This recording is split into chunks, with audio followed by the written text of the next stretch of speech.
So everyone's talking about happiness these days. And if you run a simple Google search on the internet, you will find that there have been about 640 books written on the topics of happiness in the past 5 years. Now, as social beings, this might not come as a big surprise for us since we want to see everyone happy. Doing so is actually a very difficult task. Daniel Kahneman, the visionary behind the field of behavioral economics, explains that there are two broad ways in which we perceive happiness in everyday lives. The first being happy in your life, and the second being happy about your life. Now, what are the two distinctions and how are they different from each other?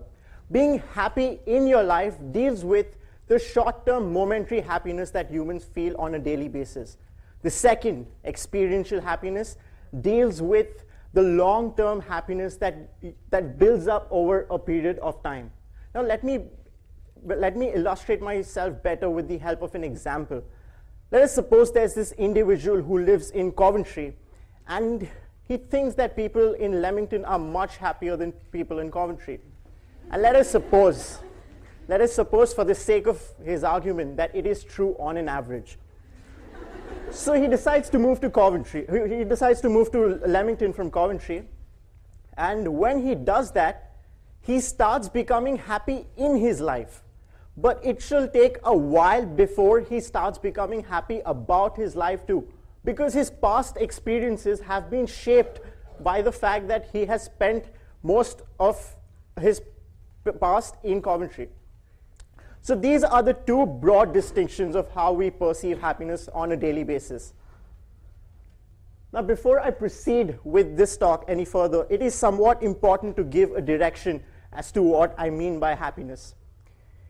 When the famous German poet Goethe was once asked whether he was happy with his life or not, he said, "I've had a very, very happy life." But he immediately added, "I do not remember a single happy week." What Goethe was implying was that his happiness and many of his peers' happiness was based on the fact that they had to overcome their daily troubles, overcome unhappiness. He also mentioned in one of his very famous poems that his worst nightmare was a long, long row of sunny days, the alternative of which is not happiness, but boredom and lack of excitement and lack of an aim to pursue and so on and so forth. These are the two graphs of happiness. As the first one is how Goethe imagined his happiness to be. It was a series of ups and downs, and they had to overcome unhappiness on a daily basis to reach the upward trend that you could see. But the definitions of happiness has much changed since then. We are now living in an age where we have been brought up by advertisement and marketing, and this has got us to believe that we are supposed to derive pleasure from all the products that we are buying. Things that we own end up owning us. Some of us have started looking at happiness as a summation of all the pleasurable gifts that we pick up from this unlimited box of pleasurable items. And this is what the depiction of the contemporary happiness is like. We go from one level of happiness to another level of happiness on the basis of the pleasurable items that we keep on getting. And the flaw that Goethe would say lies in this perception of happiness is that when we reach a saturation level in accords to the quality of product cannot be bettered, that is where we fail as a society. Now, Zygmunt Bauman, a contemporary philosopher who was a believer in the ideas of Goethe's idea of happiness being overcoming unhappiness and troubles on a daily basis, he started questioning this herd mentality, he started questioning this crowd behavior, and it led him to address one of the most important questions that humans have been trying to eternally answer. That is, how much is enough? Or in Leo Tolstoy's words, how much land does a man require? How much money is needed on a daily basis to make sure that a human is happy?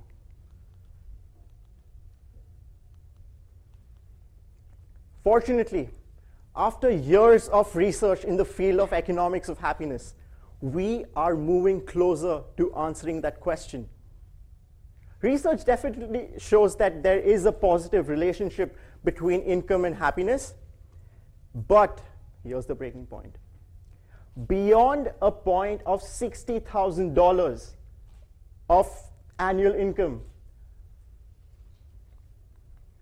the happiness line becomes absolutely flat, implying that beyond the 60,000 mark, money doesn't buy any amount of marginal happiness. What really matters is the age of the individual, the education levels of the individual, how the culture perceives their identity, whether they own a house or not, their maternal status, their marital status, and so on and so forth, which I would say, and as the research says, is more important than money after the level of $60,000. Of course, that number does vary from time to time and country to country, but $60,000, it definitely provides a benchmark for how much happiness money can buy. How revelatory is that? In a sense, that's all the money we need to be happy.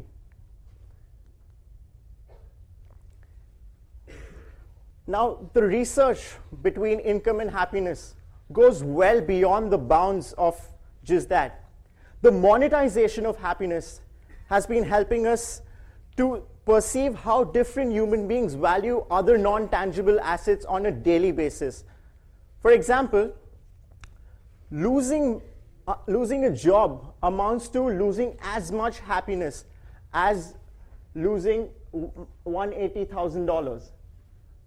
On an average, people would say that spending time with friends on most days would be giving them as much happiness as $106,500 an annum.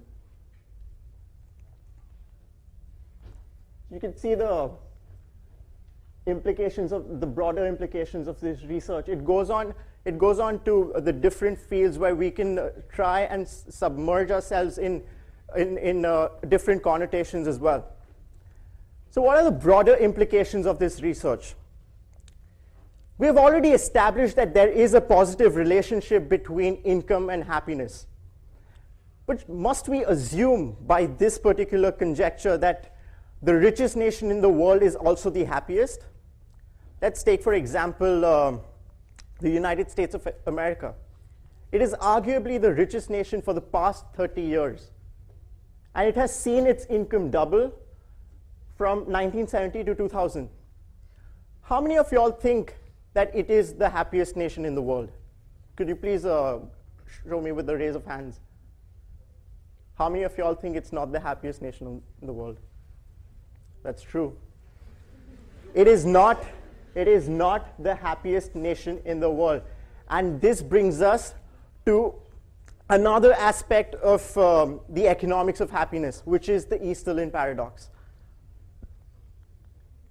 The Easterlin paradox explains that beyond the point of $60,000, where the happiness line becomes absolutely flat, the broader implications are that people start perceiving happiness in a very relative basis. Happiness starts becoming a very relative concept. So if I am trying to evaluate my own level of happiness, I will start looking at how I'm faring with respect to the society. And that goes on to prove why people in Vanuatu Islands are much happier than people in New York or London or Tokyo. Even though the people in Vanuatu Islands are probably one of the poorest in the world. Now, when I came across this field of research in the first year when I was studying happiness and economics, it definitely did help me define my personal definitions of experiential happiness. But turns out I was only recognizing a trend which already existed at the macro levels. Let's take, let me tell you a story about this king who was once traveling through Bhutan. And he was asked, what are your plans of increasing the GDP of the nation? And he said, why are we so obsessed with gross domestic product? Let us concentrate on gross national happiness instead. Gross national happiness? I don't know, how did that work? So what happened at that time was that not a lot of people, not a lot of politicians gave much heed to the Buddhist economics that he was preaching. But slowly and steadily, as times progress, we are moving to a much modern era where it is actually making, it has a lot of relevance in a lot of policymakers' tables. Now let's take Bhutan for example. The king was later asked in a future interview, how do you measure something that is so fluidic, something that evaporates and condenses? How do you create happiness? The wise man, the wise king rather, said that Bhutan's goal was not to create happiness. It was simply to create a habitat, an environment that is conducive to happiness. The way they measure happiness is around a science which has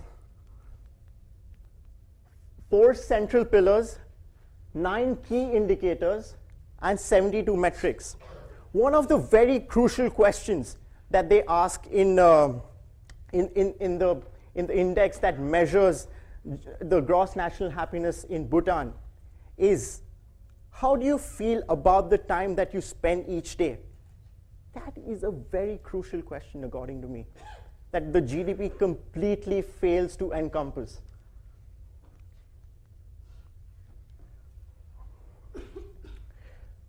Well, another point worth considering when we're talking about this contrast between GDP and GNH is that when Simon Kuznets, the creator of GDP, came up with this indicator, he acknowledged that there were many fallacies behind it.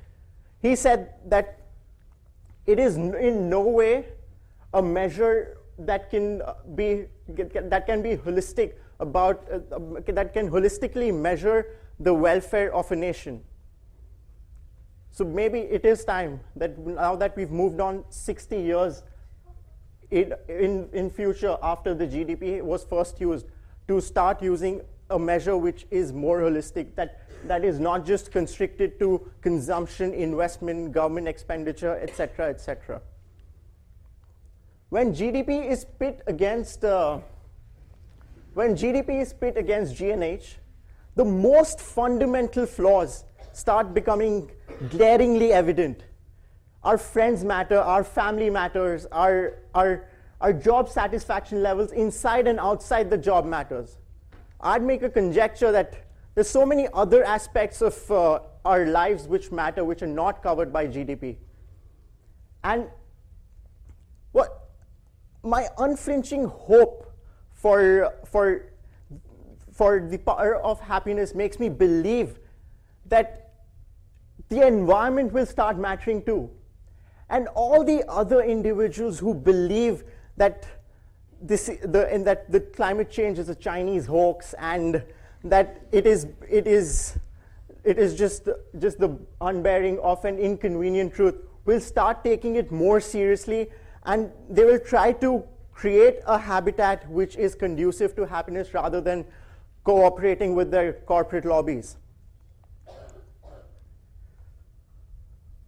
Racial tolerance, equality among sexes, and just the respect for the physically disabled will start mattering too. And this will make us hopeful about a future about a political future where we do not see ourselves slump into the same abyss that we are seeing ourselves in right now. It changes everything. everything. Imagine a workplace where once you are tired, your boss comes up to you and tells you that you'd rather go home and spend some time with your family and do the country a favor in that way because it's adding to the gross national happiness instead of overworking. And this is quite significant because it also changes the culture around happiness and our pursuit of the material gains. Imagine all the people sharing all the world. You may say, I'm a dreamer, but I'm not the only one. The next time someone is asked, the next time a first grader is asked what they want to be when they grow up, happy will be an accepted answer. And the most glaring thought about happiness is that it is not a selfish pursuit.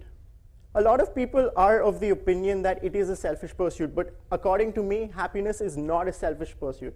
Directly and indirectly, happy people are infectious. They get to people. And when you're doing a job that you love, when you're living a life that you love, there aren't a lot of other people who can do the job better than you or live the life better than you just because of the virtue of the fact that you'd strive to be the best at what you love. And just because of the interconnectedness of our lives, there's definitely a societal impact of what we see on a daily basis. And you know why GNH would definitely work? Because happiness, unlike money, is infinite. It's not the allocation of a scarce resource. This is me, Manan Mehta, and that is my idea worth spreading. Hope you have a happy day.